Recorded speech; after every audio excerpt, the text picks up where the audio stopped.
Oh my god, she's back in her vlogger era. Ask her if she's okay. Hi! Hold on, I need to put on a show for the babies. And by the babies, I mean you guys.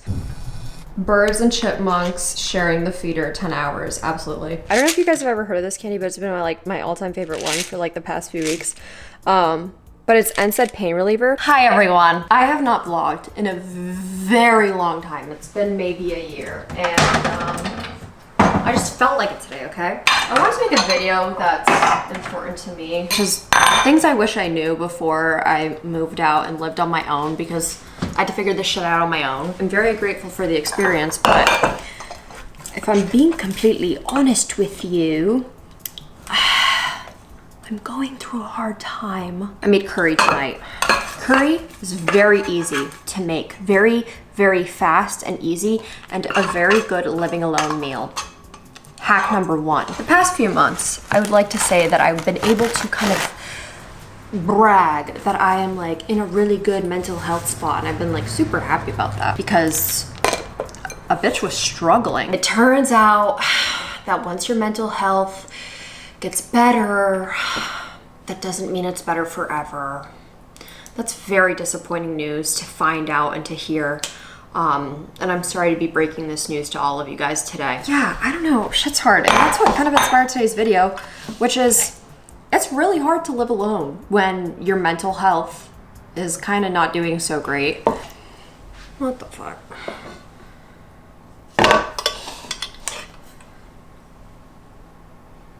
Sorry, the color of this, it seems like someone took like the brightness level in my brain and turned it down a little bit, sorry. Video's not gonna be a fucking sad one. I will complain, but I will still complain even when I'm in a great mood. When I moved out, I initially thought that, oh my god, all of my mental health problems are gonna get so much better. Like, I am never gonna feel an ounce of depression. I am never gonna feel anxiety. OCD is gonna be cured. I don't know why that's not true, but it isn't. And it's really unfortunate. I'm very proud of myself that I have really dedicated the last couple of years of my life to really bettering myself in every way fucking possible.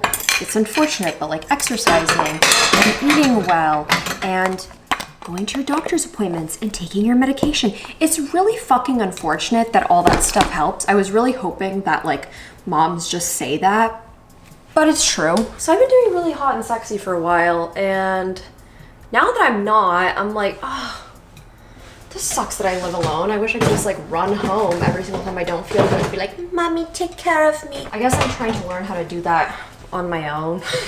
It's good. It's good to have support, and it's good to have people who love you and care about you, but it's also really good to learn how to manage those things on your own when you can. I tried to film a video in here earlier, but I hated it every single time, so I stopped after trying for like 6 hours. It looks like I was like filming like an OnlyFans video. I wasn't. I was trying to read a Colleen Hoover book, so arguably much crazier. Anyway, speaking of things that you normally don't want out on the internet, here's today's sponsor. Thank you so much, Aura, for sponsoring today's video. Have you ever Googled yourself and then you're like shocked because you see some of your personal information is on one of those public listing sites? I literally Googled a childhood best friend that I don't have any more contact with, and it was so easy to find their phone number. It's actually kind of scary. Data brokers are making a fortune selling your information to robocallers, spammers, and others who want to learn more about you, like where you live. That's why I'm excited to tell you about today's sponsor, Aura. Aura can identify data brokers exposing your information and submit opt-out requests on your behalf. Brokers are legally required to remove your information if you ask them to. They just make it super hard to, so let Aura handle it for you. You can try Aura free for 2 weeks when you use my link. Aura also does so much more to protect you and your family from online threats you can't see. It's really easy to set up, so you don't have to download several different apps to get things like parental controls, antivirus, VPN, password management, identity theft insurance, and more. You get everything at one affordable price. I know what it feels like to get your privacy invaded from information online, so that's why I appreciate Aura so much. Because who wants to find their information on the dark web? Not I. Let Aura do the hard work of keeping you safe online so that you can focus on other tasks with a peace of mind. You can either let people exploit and profit off your private information, or you can go to aura.com/Nicole Rafiee to start your 2-week free trial, which will also be linked down in the description. Thank you, Aura. Like, I was lucky that I grew up with a very supportive support system and great people around me. And so now when I'm all alone, shit's on me to like make things better. Which makes me very proud of myself because it's like, okay, I did this before, I can do it again. But it's like, how many more times? Another thing I want to talk about is that you can decide exactly who comes into your home and who does not when you live on your own, which I'm so fucking grateful for. When I had roommates, I would talk about this in my videos very often, I had very little control over who would come over because, you know, I shared a place with other people. And sometimes that could kind of be a problem because people are nuts. If I invited someone over once and they did not treat my place with respect, or if I just didn't like them, my cats didn't like them, they don't ever have to come back here again. You know how nice that is to be able to take someone's like visiting privileges away? Like, oh no, sorry, you're no longer invited to the casa Nicole. Sorry, my cat said that they really didn't fucking like you. You're not allowed back here. And that's a good enough excuse because it's your house. With that being said, you can also invite whoever you do want over. Which is always nice, you know what I mean. For example, I love having my boyfriend and his roommate come over. You know that one TikTok sounds like, and your friend Steve, Steve, That's me and my boyfriend's roommate, except I want Steve over. His name isn't Steve. It's nice to have him come over. It doesn't feel like I'm hosting a guest or anything. It just feels like I have roommates for like a weekend or a few days. And they'll take out the trash for me, which I fucking hate doing. That's another thing that you learn very fast when you live alone and you have two cats, is that kitty litter smells like shit. Doesn't matter what kind of device you have, two cats is gonna smell like shit because it is shit. But it's nice that I get to basically choose whenever I want roommates that week or not. I know obviously that's like a very, very privileged standpoint because people don't always have the option of choosing whether or not they have roommates. But this has been my dream for as long as I can remember, to not have a roommate, which is exactly what I'm going through with that. A lot of people have been asking me, especially in my personal life, especially my fucking grandma. Why don't you live with your boyfriend? You've been with him for almost 6 years. You don't love each other enough to live together. I love my boyfriend so much. Therefore, I don't want to live together. One of my mom's friends told me when I was a little kid, Nicole, before you ever live with a man, live on your own for at least 1 year. At least 1 year. No roommates. When we first started college, my boyfriend and I were like, oh yeah, we're definitely gonna live together right after, as soon as we graduate. We were both like, wait, this is really nice that we both get to have our own separate places and our own time and our own spaces and work on our careers, like whatever. I just like to say, oh yeah, that's my vacation home in Boston. It's actually my boyfriend's apartment and it's not my vacation home at all, but it's very nice to say that. Oh yeah, I'm a bi-coastal girly. By coastal, I mean Boston and Philly. I just want everyone to remember that I am 23 and I don't want to be a child bride. And I can be 35 and I will say the exact same thing. And everyone's life and their experiences are gonna look very different from yours.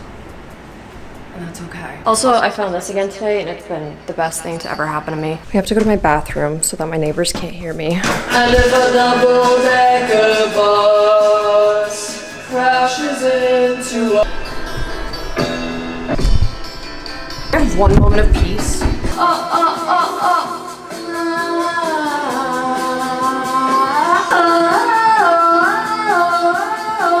I think another thing to note, which a lot of people told me, but I didn't want to believe them, is that your home will really truly never feel finished. Which is something I had to learn the hard way. This rug I got for free. It was on the sidewalk. My mom told me that, other people told me that, but I did not want to believe them, and I got so weird and crazy about finishing my apartment and finishing decorating it and getting the last pieces and everything. But truly, I never ever will feel done with this space because I'm always changing something up. Like, I told myself I was done how many times, and I will still go out and move something around. I got a new fucking dining table, which I love, and it's great. Facebook Marketplace is your friend though. Not me being like, you don't have to finish your apartment, but if you do want to finish it, Facebook Marketplace. A lot of people are like, how are your Facebook Marketplace finds so good? Honestly, the suburbs. Sorry, I'm trying to get swole. I've gotten to terms with that my home is never gonna feel finished or exactly like my Pinterest boards or exactly the way I want it, but I love it for what it is because I made this house a home. I did. Also, like, look at how cute my dining table is. What the hell? Oh my god, the crow. Wow. I'm thinking about staining the seats. What do we think? What do we think? I also got rid of my TV stand because that shit fell apart. The only time I ever have overhead lighting on is when I'm filming a video, but just so you know, the overhead lightings are never on. Ever. I just also want to talk about how much my self-confidence has boosted since living alone because I'm like, wow, I can do things on my own. I'm sure other people can relate to this, but it's really hard being a teenage 23-year-old and feeling like, oh my god, I can't do all these things by myself. I need help with everything. Whenever I go to like travel or go to New York City on my own, I'm like, what the hell? I'm literally not old enough to be doing this. Like, where is my fucking chaperone? And then I'm perfectly capable. Cowboy. I can't tell you how many times I have fixed, don't look at that. I can't tell you how many times I have fixed my garbage disposal myself. I've stuck my hands down into the garbage disposal with it running. Full hand in there, full fist. I don't know why people say that's so dangerous. It's really not if you're just careful. Don't do that. I have fixed it myself so many times, which at this point I probably should do something about because it sounds to me like it's perpetually broken. I do a load of laundry. Sorry, I don't really like doing laundry. Never mind, I changed my mind. I don't want to do it. I can't tell you how many times I've played with this back here. That's my, the place where all the, you know, where all the little the fuse. I just really enjoy that I'm able to say that I have fixed something. Okay. I just really enjoy that I've been able to fix things by myself so many times and been like, I did that myself. I had to call the repairman once. And I had to tell my landlord that something broke because I couldn't fix my fucking dishwasher for the life of me. It started flooding.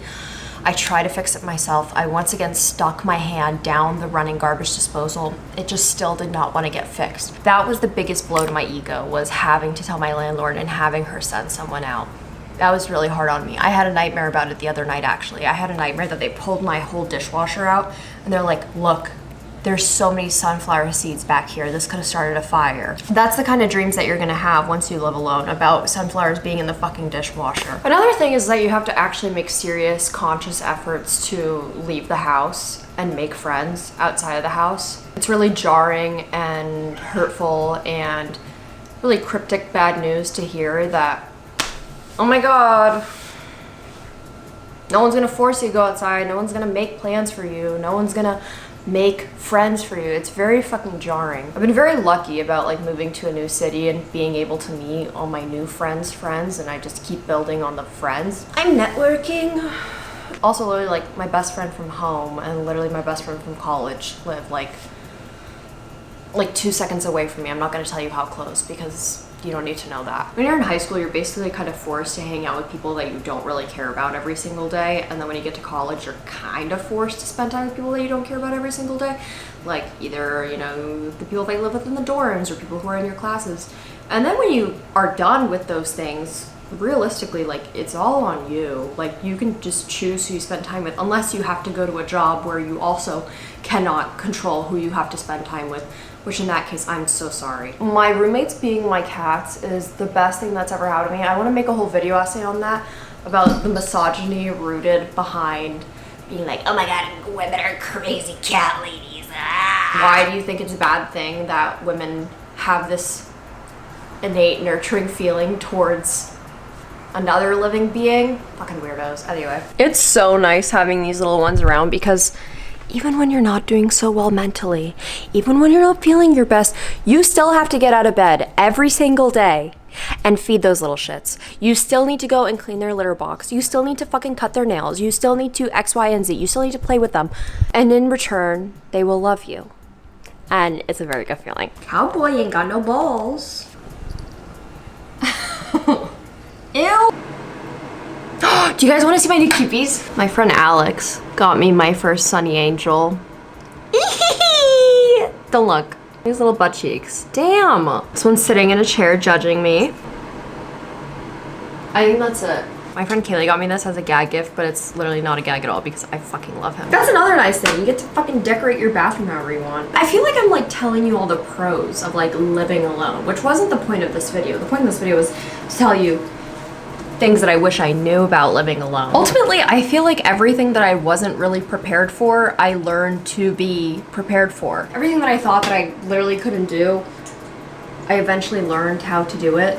Whether that's fixing my garbage disposal or learning how to turn my mental health around while being alone, taking care of myself while I'm not feeling my best, learning boundaries, who's allowed to come over, who's not allowed to come over. And living alone isn't for everyone. Trust me, like living alone is not for everyone. There's some people who love having a roommate, thrive with it, love living with their partner, love living with their family. Whatever works for you is what you should do, obviously. I think younger me would be very proud, so I'm just trying to remember that. Ugh. And I also think younger Nicole on YouTube would be very proud. I remember I made this tweet about how I can't wait to have my own apartment one day because I was obsessed with watching like Claudia Sulewski vlogs.